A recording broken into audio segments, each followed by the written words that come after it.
ഇനി media time പ്രത്യേക വാർത്താ പരമ്പരയാണ് ആനവണ്ടിയെ ആര് രക്ഷിക്കും.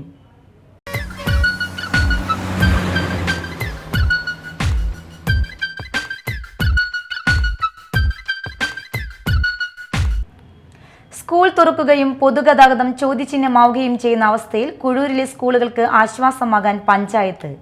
കൊടൂർ ഗ്രാമപഞ്ചായത്ത് പ്രദേശത്തേക്ക് KSRTCയുടെ ഗ്രാമവണ്ടി ഒരുക്കുന്നു.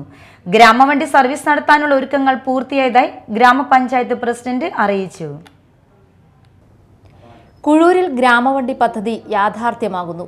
ഒരു വർഷത്തേക്ക് 15 ലക്ഷം രൂപയാണ് KSRTC ഗ്രാമവണ്ടിക്ക് ഈടാക്കുക. പഞ്ചായത്ത് 1 ലക്ഷം രൂപ അഡ്വാൻസ് നൽകി കഴിഞ്ഞു. സ്കൂൾ തുറക്കുന്നതോടെ വിദ്യാർത്ഥികൾക്കും മറ്റ് യാത്രികർക്കും പദ്ധതി പ്രയോജനപ്പെടും. കേരളത്തിൽ ഗതാഗത സൗകര്യ വികസന ചരിത്രത്തിലെ ഒരു പുതിയ ആശയമാണ് ഗ്രാമവണ്ടി പദ്ധതി.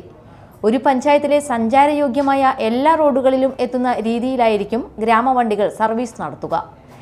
ഗ്രാമീണ മേഖലയിൽ KSRTC ബസ്സുകൾ സർവീസുകൾ നടത്തുന്നത് ഗ്രാമീണ ഗതാഗത വികസനത്തിന് അത്യന്താപേക്ഷിതമാണ്.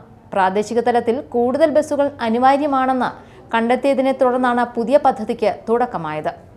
നിലവിലെ സാഹചര്യത്തിൽ കൂടുതൽ ബസ്സുകൾ ലാഭകരമല്ലാതെ സർവീസ് നടത്താനാകാത്ത സ്ഥിതിയാണ്. പല ഉൾപ്രദേശങ്ങളിലും ബസ് സർവീസിന്റെ അപര്യാപ്തത നിലനിൽക്കുന്ന സാഹചര്യത്തിലാണ് തദ്ദേശ സ്വയംഭരണ സ്ഥാപനങ്ങളുടെ സഹകരണത്തോടെ പദ്ധതി നടപ്പിലാക്കുന്നത്.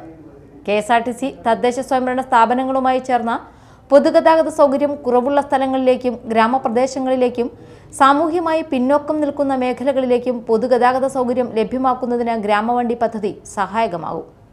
സർവീസ് നടത്തുന്ന ബസ്സുകൾക്ക് ഡീസലിനുള്ള തുക മാത്രം തദ്ദേശ സ്ഥാപനങ്ങൾ നൽകിയാൽ മതിയാകും. സ്റ്റേ ബസ്സുകൾ വേണ്ടി വന്നാൽ ഗ്രാമവണ്ടിയിലെ ജീവനക്കാരുടെ താമസം, പാർക്കിംഗ്, സുരക്ഷ എന്നീ തദ്ദേശ സ്വയംഭരണ സ്ഥാപനങ്ങളും വാഹനം, ജീവനക്കാരുടെ ശമ്പളം, മെയിൻ്റനൻസ്, സ്പെയർ പാർട്സുകൾ, ഇൻഷുറൻസ് എന്നിവയുടെ ചെലവ് KSRTCയും വഹിക്കും. 2022 മുതൽ KSRTC ഗ്രാമവണ്ടി പദ്ധതി തദ്ദേശ സ്ഥാപനങ്ങൾക്ക് വേണ്ടി നടപ്പാക്കുന്നുണ്ട്. നൂതന ആശയമെന്ന രീതിയിൽ പദ്ധതി പരക്കെ സ്വാഗതം ചെയ്യപ്പെട്ടെങ്കിലും സാധാരണക്കാരന്റെ പണം വീണ്ടും KSRTCക്ക് ഒഴുക്കിയിട്ടും മെച്ചപ്പെടുന്നില്ല എന്നത് ദുരവസ്ഥയാണ്.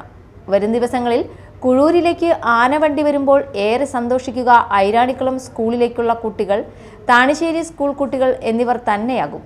എന്നാൽ താൽക്കാലിക സമാശ്വാസമല്ല, ദീർഘകാല അടിസ്ഥാനത്തിലുള്ള നിർവഹണമാണ് കുഴൂരിന് ആവശ്യം. അതിന് KSRTC തന്നെ മുന്നിട്ടിറങ്ങണം. കോവിഡ് കാലത്തിന് ശേഷം നിർത്തിവെച്ച ഗ്രാമീണ മേഖലയിലേക്കുള്ള സർവീസുകൾ പുനരാരംഭിക്കണം. Media time, Mala.